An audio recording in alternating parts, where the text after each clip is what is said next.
Southwest Airlines, a lot of people talking about this. They say they're going to make sure what happened yesterday is not going to happen again. A passenger was killed after an engine blew out midair on its way to Dallas. CBS 2's Kandiss Crone is live at LAX with more of the stories from the people who went through it all. Kandiss. Yeah, such a terrifying ordeal, Jeff. Southwest is now working a lot faster to examine those engines, just like the one that exploded yesterday. Well, an early investigation found that metal on the plane had worn out.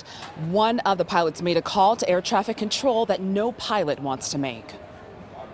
Yes, sir. I believe captain's side is where we had the damage, and that's the engine that went out. Southwest Flight 1380 was headed from New York to Dallas when passengers say all of a sudden they heard a loud boom. Well, the plane's left engine exploded and shrapnel damaged the fuselage and blew out a window where a woman was sitting, partially sucking her out. We have pictures of her. Passengers scrambled to save Jennifer Reardon, but she later died.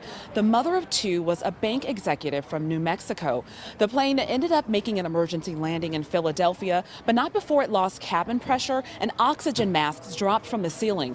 One passenger described the terror all 149 people on board felt. It felt like it was free falling, going all the way, going down, and we were probably like going down to like 10, 15 minutes, and of course everyone's freaking out, everybody's crying. So scary. 7 other people were injured. Well, early reports show that an engine bleed separated from the engine. Of course, the NTSB is looking into the explosion. Back out here live, Southwest hopes to have those inspections finished within the next 30 days. They say that they're making this move out of an abundance of caution, anything that they can do to prevent something like this from happening again.